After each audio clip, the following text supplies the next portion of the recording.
नमस्कार, the wire में आपका स्वागत है। मैं हूं आरफा खानम शेरवानी। ठंड के इस मौसम में जब आप में से कुछ रज़ाई में दुबके होंगे या मोटी मोटी जैकेट्स पहनकर हाथ में चाय का प्याला लेकर अपने को आराम पहुंचाने की कोशिश कर रहे होंगे, हज़ारों की तादाद में हमारे किसान भाई बहन दिल्ली में घुसने की कोशिश कर रहे थे। बैरिकेड्स का उन्होंने मुकाबला किया, पानी की मोटी मोटी बौछारों का मुकाबला किया, टीयर गैस शेल तक का उन्होंने मुकाबला किया। टीयर गैस भी उनके ऊपर बरसाई गई क्योंकि वो अपने हक की मांग कर रहे हैं। जो फार्म बिल्स, जो फार्म लॉ बनाए गए हैं, कानून बनाए गए हैं किसानों को लेकर, उनसे वो नाराज हैं। वो समझते हैं कि जो मिनिमम सपोर्ट प्राइस है, खासकर जिससे एक तरह का की सुरक्षा किसानों को मिलती थी, फाइनेंशियल एक तरह से सुरक्षा मिलती थी, वो भी उनसे छीन लेने की कोशिश हो रही है। हम जानते हैं कि हजारों की तादाद में पहले ही किसान आत्महत्या करते रहे हैं इस मौजूदा सिस्टम के बावजूद भी। लेकिन सरकार का दावा यह है कि इस कानून के जरिए जो मौजूदा मंडी सिस्टम है उसको खत्म कर एक नया सिस्टम लाने की कोशिश हो रही है और किसान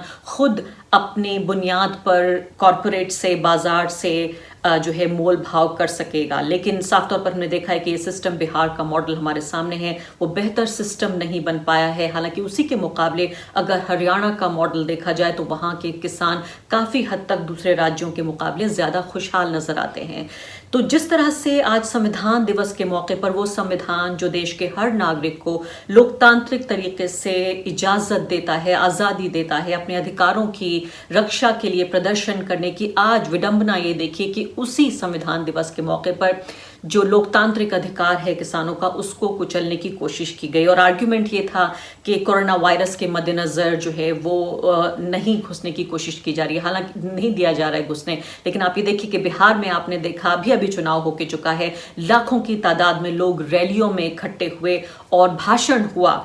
उस सब के बावजूद वहां पर कोरोना की कोई परवाह नहीं की गई और किसान अपनी रोजी रोटी के लिए, अपने जीवन के संघर्ष के लिए, वो अन्नदाता जो हमारा पेट भरता है, वो भूखा है फिलहाल, और भूखा होने और ज्यादा उसके हालात बदतर होने की जो आशंका है वो बनी हुई है और इसीलिए सड़कों पर वो लोग उतर रहे हैं। मेरे साथ कई खास मेहमान इस मुद्दे पर बातचीत करने के लिए तैयार हैं। वो लोग भी खासकर जो सड़कों पर उतरे हैं, और हमारे साथ मेधा पाटकर मौजूद हैं जो कि इन जो तमाम प्रदर्शनकारी किसान हैं और मजदूर हैं उनके साथ जुड़ी हुई हैं और प्रदर्शन में हिस्सा ले रही हैं, जानी मानी सामाजिक कार्यकर्ता। इसके अलावा मेरे साथ दो और खास मेहमान मौजूद हैं, कविता कुरगंती जो कि ऑल इंडिया किसान संघर्ष कोऑर्डिनेशन कमेटी की सदस्य हैं, और साथ ही हनान मुल्ला हैं ऑल इंडिया किसान सभा से। तीनों मेहमानों के जरिए हम बातचीत करेंगे कि आगे यहाँ से लड़ाई कहाँ जाएगी और भारत में जो जिस तरह से लोग दुनिया के सबसे बड़े लोकतंत्र में जो प्रदर्शन है उनको लेकर जो डिमोनाइज करने की कोशिश हो रही है। अभी आपने देखा कि न्यूज चैनल्स जो हैं वो तमाम एक लाइन लेकर ये कह रहे हैं कि कौन बहकाने की कोशिश कर रहा है किसानों को, कौन उकसाने की कोशिश कर रहा है किसानों को। और इसके अलावा कुछ न्यूज चैनल्स ने तो यहां तक कह दिया कि क्या खालिस्तानी समर्थन मिल रहा है इन लोगों को, यानी कि ये एक तरह से सेपरेटिज्म या अलगाववाद की राजनीति भी इसमें उनको दिख गई है। तो जो लोग भी सरकार की राजनीति या नीतियों के खिलाफ आते हैं, चाहे वो सीए प्रोटेस्टर्स हों, चाहे वो दलित्स हों, चाहे वो महिलाएं हों, या अब ये किसान हैं या मजदूर हैं, तमाम लोगों को एक तरह से देशद्रोही बताने की, दिखाने की लगातार ये कोशिश होती रहती है। मेधा पाटकर जी, मेरा सबसे पहला सवाल आपसे यही है कि आप लोग कई दिन से मैं देख रही हूँ किसान है वो कोशिश कर रहे हैं घुसने की दिल्ली में। अभी आप क्या कहना चाहती हैं कि दिल्ली में घुसने की इजाजत भी नहीं मिली, आप कहाँ पर मौजूद हैं? जो आगरा और धौलपुर के बीच की बॉर्डर है राजस्थान और इसमें, वहां हम बैठे हैं। अभी अभी धौलपुर के विधायक महोदय कांग्रेस के यहाँ पधारे हैं और कल हमको जब रोका गया तब कर्नाटक से 22 तारीख को निकलकर, 23 को महाराष्ट्र से निकलकर, 24 को मध्य प्रदेश के जिले जिले से निकलकर आए हुए कई संगठनों के साथी ये नहीं अपेक्षित कर रहे थे कि यूपी हमको रोकेगा, पर अपेक्षा थी भी कि यूपी का दर्शन अलग होगा और वो दर्शन उन्होंने दिया है जैसे हरियाणा ने दिया है। तो उन्होंने जब रोका तब उन्होंने कहा कि हमको तो दिल्ली से आदेश है और इसीलिए हमको रोकना पड़ेगा ही। हमने कहा कि आप कौन से धारा के तहत, under which section of which act are you stopping us, तो ये हमको बताइए। तो वो नहीं बता पाए। ये बिल्कुल स्पष्ट हुआ कि यूपी तो किसी भी हालत में जाने नहीं देना चाहती है।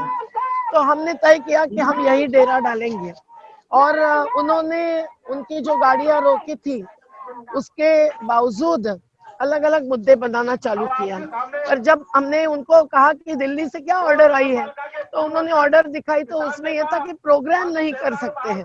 हमारा तो प्रोग्राम था ही नहीं आगरा में, और जबकि हरियाणा ने पहले ही जाहिर किया था कि वो बॉर्डर सील करेंगे, यूपी ने जाहिर नहीं किया था, पर उन्होंने इस प्रकार का रुख अपनाया और पुलिस प्रशासन का फोर्स लगाया। कुछ एक आध अधिकारी एसडीएम लेवल का आया, लेकिन उनके हाथ में कुछ भी नहीं था। They are only following the Delhi dictates. और राजस्थान के अधिकारी कल तो आए नहीं, थोड़े से देखकर गए, तो रात को हम लोग खुले में सोए भी और हमको कोई दिक्कत ही नहीं है। हम तो रास्ते पर के आंदोलन में हैं, पर हम लोगों को बारिश भी झेलनी पड़ी थोड़ी, लेकिन आज भी हम लोग यही डेरा डाले हुए हैं। और बहुत सारी गाड़ियां जो रुकी है उसमें से कुछ को डाइवर्ट किया, कुछ थोड़ी सी तकलीफ जनता की कम करने के लिए हमने बीच बीच में खुला किया। लेकिन हमारा मुद्दा तो खुला है। मुद्दा है कि 3 कानून रिपील होना चाहिए, और जो रिप्रेसिव मेजर्स अपनाए हैं, हमारे 70 से 80 साथियों की गिरफ्तारी की है, जंतर मंतर पर भी कृष्ण प्रसाद जी जैसे की गिरफ्तारी की है, हम इसका धिक्कार करते हैं। यहाँ बार बार people have passed resolution saying कि उनको गिरफ्तारियों को बिन शर्त रिहा करो।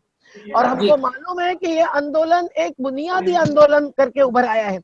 एक तो श्रमिकों की, ट्रेड यूनियंस की और किसान संगठनों की एकता, किसान संगठनों के समन्वयों का समन्वय, और दूसरा कि directly challenging the corporatisation which is entering in every sector. और हर जगह जहां लोगों को वंचित किया है, ये कॉर्पोरेटाइजेशन ने किया है। Globalisation, liberalisation, privatisation, all three. Medha ji, मैं कह रही हूँ कि आपके जैसी एक्टिविस्ट जो पिछले कई दशकों से भारत की राजनीति और समाज में आप नर्मदा आंदोलन से लेकर कई दशक गुजर गए, जिस तरह से एक विडंबना ये है कि आज संविधान दिवस के मौके पर एक लोकतांत्रिक अधिकार जो एक भारतीय नागरिक का है उसे नहीं एक्सरसाइज करने दिया जा रहा है। क्या आपने इससे पहले भी अपने जीवन में इस तरह की तानाशाही सरकार, इस तरह का तानाशाही प्रशासन देखा आपने, अपना जो आपका सामाजिक कार्य का जो जीवन रहा? बिल्कुल देखा है।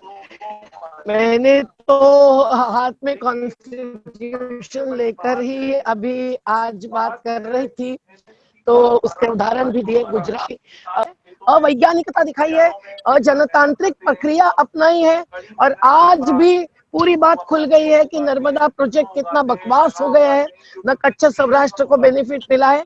लेकिन हमने लड़ कर लोगों का हक अधिकांश लिया है, जो बाकी है लड़त जारी है। पर ये जो संविधान की बात है, उस संविधान में सेक्युलरिज्म, सोशलिज्म से लेकर समता और न्याय की बात है। और डायरेक्टिव प्रिंसिपल्स देखेंगे तो उसमें क्लियर है कि मुट्ठीभरों के हाथ में संपत्ति केंद्रित न हो, ऐसी अर्थव्यवस्था होनी चाहिए। अभी जो जीडीपी -23 पर गया है, वो इंडिकेटर्स भी पूरी बात उजागर नहीं करते हैं। इंडिकेटर्स है अनएम्प्लॉयमेंट के, 18 करोड़ लोग अगर अनएम्प्लॉयड, इंडिकेटर्स है किसान और उद्योगों के बीच की दूरी के, वो आर्थिक दूरी है, वो सामाजिक दूरी है। ये कोरोना से डरते नहीं है, हम कुपोषण से डरते हैं, जिससे कि रोज 3000 बालकों का मृत्यु होता है। लेकिन ये जो इनिक्विटी है, जो गैर बराबरी है, उसके खिलाफ अगर लड़ना है तो किसान मजदूरों की ये यूनिटी ही अगुवाही कर सकती है। और जब हम पर हमला हुआ है, तब 44 कानून, श्रम कानून वापस लेने का हमला, ये भी बहुत ही भयावह है। इसमें हमारे अनप्रोटेक्टेड सेक्टर वर्कर्स, घरेलू नौकरानियों से लेकर निर्माण मजदूरों तक, ये सब तो और लॉकडाउन से भी ज्यादा इस क्रैकडाउन से हैरान है और होने वाले हैं। कोई न यूनियन चल सकेगी, न हम कारखानदारों के साथ का डिस्प्यूट ले सके। और जो सार्वजनिक उद्योगों का प्राइवेटाइजेशन है, वो भी आज चैलेंज करने सिवाय सब लोगों को अपनी बुनियादी जरूरतें पूरी करने का और अधिकार पाने का मौका मिलेगा नहीं इस देश में। हमारी हकीकत अफ्रीका जैसी हो जाएगी। तो हम इसीलिए इस आंदोलन को बहुत महत्वपूर्ण मानते हैं और आगे बढ़ाना चाहते हैं, और हमारी विचारधारा ही नहीं, हमारी मांगे भी अधिक व्यापक करना चाहते हैं। और इसीलिए ये आंदोलन मिलिटेंसी के साथ ही चल सकता है। ये आंदोलन वायलेंट नहीं हो सकता है। हम नॉन वायलेंट सत्याग्रही बनकर ही बैठे हैं और ऐसे ही चलेंगे। पर सत्याग्रह के अलग अलग रूप, अलग अलग फेजेस में आएंगे, और वो पंजाब हरियाणा जैसे राज्य ने दिखाई है, उन्होंने रिलायंस को डायरेक्ट चैलेंज किया है, तो जी हम भी इसी प्रकार से आगे बढ़ेंगे। मीरा जी, बहुत बहुत शुक्रिया आपका।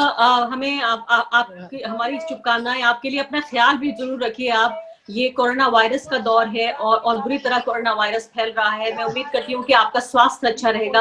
आप भारत के लिए बहुत जरूरी है, हम लोगों के लिए, आम लोगों के लिए बहुत जरूरी है। बहुत बहुत शुक्रिया आपका। हन्नान मुल्ला जी, मैं आपसे ये जानना चाहती हूँ कि हमने देखा कि किसान पहले भी सड़कों पे उतरे, इस सरकार के ऊपर कोई असर नहीं पड़ता। हम देखते हैं कि भाजपा पहले ही कह चुकी है कि हम कोई कानून वापस नहीं देते, हमारे कोई मंत्री इस्तीफा नहीं देते, हमारे नेता इस्तीफा नहीं देते। ऐसे में मुझे आप ये बताइए कि कैसे ये मुमकिन है कि किसानों का जो ये संघर्ष है, कहा जाता है कि हर संघर्ष की, हर आंदोलन का अपना एक जीवन होता है और हमेशा नहीं चल सकता है। इस आंदोलन से आप क्या उम्मीद कर रहे हैं? ये आंदोलन के हमारा सबसे बड़ा उम्मीद है कि भारत का आजादी का बाद जनवादी आंदोलन में एक नया रूप ले रहा है। दो उत्पादक श्रेणी है हिंदुस्तान में, दुनिया में। एक खाद्य उत्पादन करके लोग को जिंदा रखता है और एक बाकी चीज उत्पादन करता है, बाकी सब उपभोक्ता है। तो दो उत्पादनकारी जो वर्ग है, ये सबसे ज्यादा आक्रांत है, सबसे ज्यादा पीड़ित है। इस दोनों में देखा, हमारा 3 किसान विरोधी कानून, 4 मजदूर विरोधी कोड मजदूर और किसान को गुलाम बनाने का साजिश है। खेती किसान को खत्म करके कॉर्पोरेट कृषि में बदलने का कोशिश हो रहा है और कारखाना में मजदूर का हक देके सारे मालिक और क्रॉनिक कैपिटलिस्ट को हाथ में सारे क्षमता सोचने, क्योंकि शासक वर्ग जो है, प्रधानमंत्री खुद है, वो है कॉर्पोरेट का दलाल है। सीधा बात है, में कोई छुपा बात नहीं। कॉर्पोरेट का दलाली कर रहा है गरीब को मार के। तो इसलिए इसके खिलाफ जो लड़ाई है, ये मजदूर किसान एक होके लड़ रहा है, जनवादी आंदोलन के बुनियाद को मजबूत करेगा, बाकी ताकत इसके साथ जोड़ेगा। इसलिए एक नया इतिहास शुरू हुआ है और किसान का समझो 500 संगठन इकट्ठा हुआ है। पहले तो 250 संगठन AIKCC बनाया था। इस आंदोलन के बाद और 200-250 संगठन जो अलग अलग था, वो भी हमारे साथ जोड़ा और उसके बाद एक संयुक्त किसान मोर्चा के नाम पे अभी आंदोलन आगे बढ़ रहा है। इस क्या परिस्थिति अंदाजा में है आपका, हम कितने चाहता है, तादाद कितनी होगी, कितने आपका जो किसान सवाल होंगे है, आपके साथ? एक जनवादी सरकार होता तो जनता को बात सुनते हैं। ये फैसिस्ट सरकार होता, तानाशाही सरकार होता, वो कभी जनता का सुनते नहीं, जबरदस्ती चलाता है। शुरू से 6 साल सब कुछ जबरदस्ती चलता है, जनता का कोई आवाज सुनने के लिए तैयार नहीं है। मगर हम इसको सुनाने में मजबूर करेंगे, हम उसको मजबूर करेंगे, उसको जनता का आवाज सुनना ही पड़ेगा। आज 2 लाख किसान को वो पंजाब को रोकने का कोशिश किया था, हरियाणा पुलिस बीजेपी मोदी के ऑर्डर पे, वो तोड़ पूरा उखाड़ के सारे 8 रास्ता से 2 लाख किसान पंजाब में आ रहा है। जब हरियाणा का सबसे मजबूत सीमा, जो पाकिस्तान भारत सीमा बना दिया था, उसको तोड़ के जब आगे आ गया, दिल्ली सीमा भी रोकेगा नहीं। 2 लाख किसान जब पंजाब का प्रवेश करेगा, दिल्ली में रास्ता में बैठ जाएगा, सारे दफ्तर के सामने घेर लेंगे, इस सरकार को मजबूर करेंगे बात करने के लिए। बात क्या ही जनवाद का तरीका होता है, बात को अस्वीकार करने का जो तानाशाही फैसीवादी रुझान है, ये देश विरोधी है, संविधान विरोधी है और हमारा सभ्यता के खिलाफ है। इसके खिलाफ ये लड़ाई हम उम्मीद करते हैं, ये लड़ाई हम जीतेंगे और सरकार को मजबूर करेंगे हमारा बात मानने के लिए। जी हाँ, कविता जी, मुझे बताइए कि हमने देखा है NTCA प्रोटेस्ट का हम जिक्र कर लेते हैं। 100 दिन शाहीन बाग की महिलाएं ठंड में, यही वो दिन थे लगभग जबकि शुरू हो रहा था, 1 महीने से भी कम बाकी है, जब 15 दिसंबर के आसपास शुरू हुआ पिछले साल। उसके बाद 100 दिनों तक भी पूरा एक ऐसा आंदोलन चला जो पूरे देश में हमने देखा। उसके बाद भी सरकार टस से मस नहीं हुई, बल्कि फिर दिल्ली दंगों के में जो है CA प्रोटेस्टर्स को फंसा लिया गया। तो जो प्रोटेस्ट का, प्रदर्शनों का जो कल्चर है, चाहे वो दलितों ने किया हो, महिलाओं ने किया हो, छात्रों ने किया हो, किसानों ने किया हो, कभी इस सरकार ने न कोई कानून वापस लिया, न कोई अपना कदम पीछे हटाया। ऐसे में आप इन प्रदर्शनों को कैसे देखती हैं? एक छोटा करेक्शन के साथ शुरू करना चाहती हूँ। किसान आंदोलनों ने मोदी सरकार को फोर्स किया था एक कानून को वापस लेने के लिए, वो है भूमि अधिग्रहण कानून। लैंड एक्विजिशन ऑर्डिनेंस को मोदी सरकार ने कई बार कोशिश किया था लागू करने के लिए और उसको एनैक्ट कराने के लिए, और किसान आंदोलनों ने उस टाइम पे भी एक पीसफुल प्रोटेस्ट चला के अपने संसाधन को बचाया था। तो व्हेन देयर इज यूनिटी और जब कमिटमेंट और लगा के आप जब करते हैं तो सरकार को पीछे हटना पड़ता है। ये साबित किया था किसानों ने इसके पहले भी।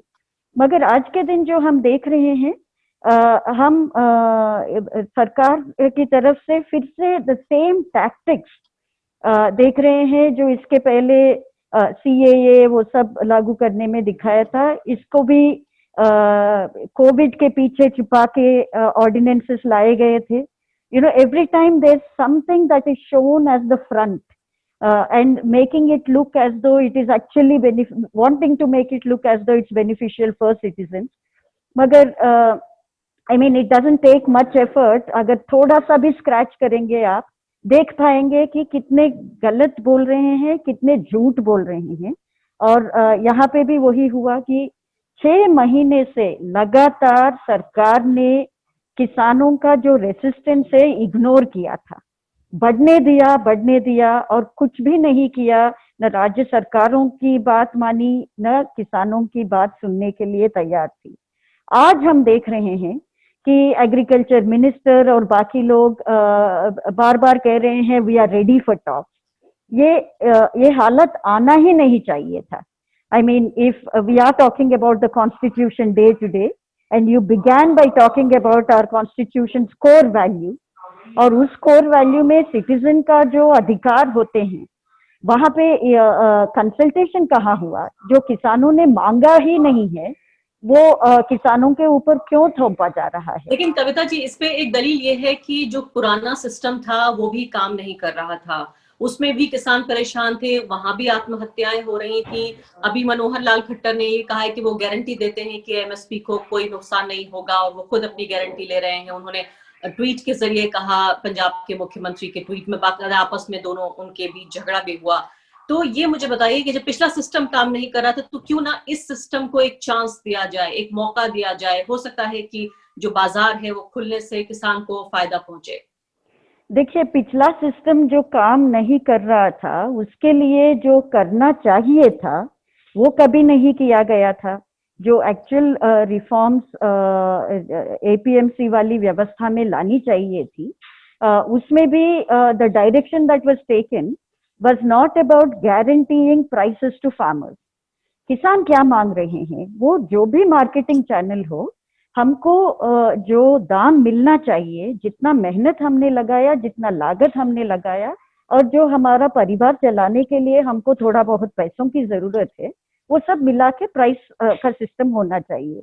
There was never a serious attempt to take care of that and to say that deregulation, कि आज के दिन आप सरकार यही तो कह रही है ना कि हम मानते हैं कि किसान को कोई सुरक्षा की जरूरत नहीं है, आप बाजार के साथ अपने आप से झेलिए।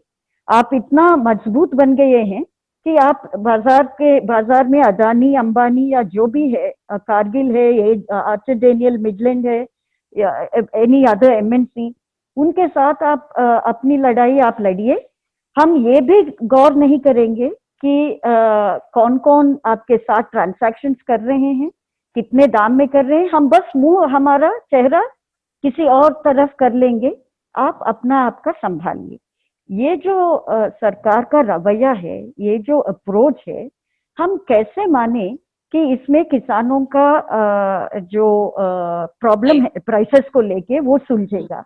और वो MSP प्रोक्योरमेंट की बात बार बार जो सरकार कह रही है कि हमने तो आपको कमिट किया है, ये तो 2018 में भी कमिट किया है, 2014 में भी इलेक्शंस लड़ते वक्त आपने कमिट किया है, कहाँ निभाया है? क्यों आपके ऊपर विश्वास करे किसान? जी हाँ, हना अब्दुल्ला जी, देखिए एक मुद्दा यहाँ पर बुनियादी जो आ रहा है कि एक लोकतंत्र में एक जो नागरिक है, चाहे वो किसान हो, चाहे वो मजदूर हो, चाहे वो आम नागरिक हो, उसका वोट ही जो है वो उसकी असली बार्गेनिंग पावर होती है। अभी फिलहाल पूरा इलेक्टोरल स्ट्रक्चर आप देखिए कि एक राज्य के बाद दूसरा राज्य, 2019 में भी हमने देखा कि कितने बड़े मैंडेट के साथ नरेंद्र मोदी सरकार फिर से वापस चुन के आई।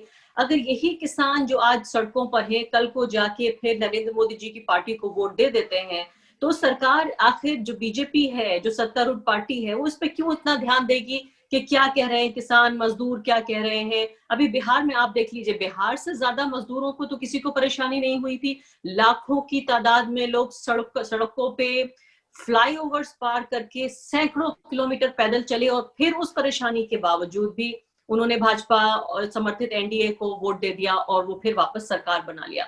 तो ऐसे में अगर जनता ये समझती है कि तमाम जन विरोधी नीतियों के बावजूद भी इस पार्टी को वोट देना है, तो ऐसे में विपक्षी पार्टियां क्या कर सकती हैं? ये लोग आज किसान सड़कों पे नजर आ रहे हैं, कल को उसी पार्टी को वोट दे देंगे।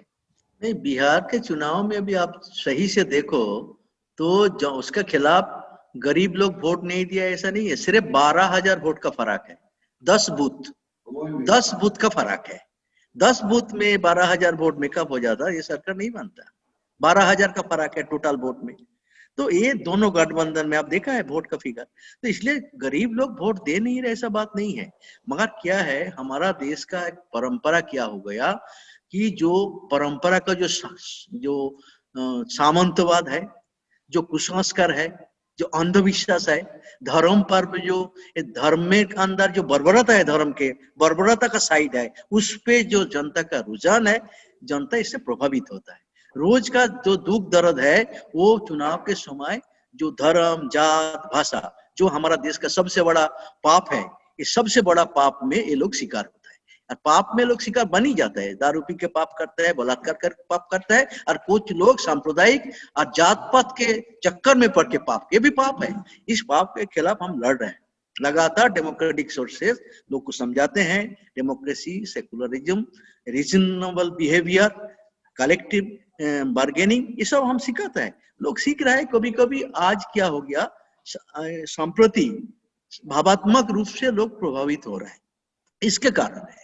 ऐसा नहीं है कि जनता समझते है, मगर कुछ समय भावात्मक जो चिंता है वो वास्तव जिंदगी का चिंता के ऊपर हावी हो जाता है। इसको दूर करना ही हमारा काम है। हमारा जज्बाती जो मुद्दे हैं, बुद्धिजीवी शिक्षा, ये सबका भूमिका होता है। आज बुद्धिजीवी भी बिक गया ना, देख रहे हैं किस तरह। अब अगला सवाल वापस आती हूँ, और आखिरी सवाल कि किसानों के मुद्दे पे ही वापस, कि अब किसान आए हैं, अब जाहिर है वो उनके ऊपर पानी की बौछार हो रही है। कुछ चैनल्स कह रहे हैं कि ये तो खालिस्तानी है, किसी को कुछ कह दिया जाएगा, जो भी सरकार का विरोध करता है उसकी नीति का वो खालिस्तानी है, आतंकवादी है, फलां है, ये तमाम चीजें देखने में आ रही है। अब अगला कदम क्या होगा? अब दिल्ली में घुसने की इजाजत नहीं मिली, 1, 2 दिन, 4 दिन में किसान वापस उन्हें जाना ही होगा। अब आगे क्या करेंगे? इस बात में हम बोला कि ये लड़ाई कभी कभी ये लॉन्ग होता है, पेनफुल होता है, मालूम है। और इसलिए ये लड़ाई लंबा होगा। जैसा एक आंदोलन का जो दबाव होता है, जनवाद में हमारा आंदोलन का हक है, संविधानिक हक है, उसी हक को लेके हम शांतिपूर्ण ढंग से दबाव डाल रहे हैं। हम चाहते हैं जो लोग आ रहे हैं, लोग धीरे धीरे बढ़े। आज किसान, हिंदुस्तान को मेजोरिटी जो किसान है, ये समझते हैं 3 कानून उसके लिए खतरनाक है। मगर पंजाब, हरियाणा और यूपी के लोग जैसा समझा इमीडिएटली, क्योंकि उसके बाद इमीडिएट हमला हुआ, वहां संपूर्ण रूप से खरीद होता था, प्रोक्योरमेंट होता था, जो कि पूरे हिंदुस्तान में नहीं है। मगर इस कानून लागू होगा तो उसका खतरा होगा, ये समझ रहा है। तो इसलिए इस लोग किसान को थोड़ा समाज इमोशनली लोग कुछ इमीडिएट पार्टिसिपेट करता है, मगर लॉन्ग टर्म मूवमेंट के लिए चेतना का जरूरत होता है। हम सारे किसान संगठन हम इस बात को एक्सप्लेन कर रहा है, किसान का चेतना बढ़ाने के लिए इसमें क्यों खतरा है, क्यों इसको विरोध करना है, और धीरे धीरे हमारा जन समर्थन किसानों के अंदर बढ़ रहा है। और उम्मीद है इस आंदोलन को हम आगे बढ़ाएंगे, मेजोरिटी को हमारा संघर्ष के साथ जारी रखेंगे। सिर्फ सक्सेसफुल तो नहीं है, संगठित लॉन्ग टर्म मूवमेंट में हम उतारेंगे, और जब तक सरकार इससे पीछे नहीं हटेंगे हम इसको खिलाफ जाएंगे। और नहीं तो मेजोरिटी जो किसान मजदूर वो सरकार बनाते हैं, ये बात याद रखे। बार बार गद्दारी करेंगे तो बार बार गद्दार को स्वीकार नहीं कर सकता। सरकार को भी बदलने का हक है। किसान मजदूर, ऐसा परिस्थिति आएगा तो गद्दार सरकार को बदलेगा भी। जी, बहुत बहुत शुक्रिया आपका हनान मुल्ला जी, और कविता जी, आप दोनों का भी बहुत बहुत शुक्रिया। द वायर के और वीडियोस देखने के लिए सब्सक्राइब करें और बेल आइकन पर क्लिक करें। स्वतंत्र पत्रकारिता की आर्थिक मदद करने के लिए डिस्क्रिप्शन में दिए गए लिंक पर जाएं और अपनी राशि चुनें।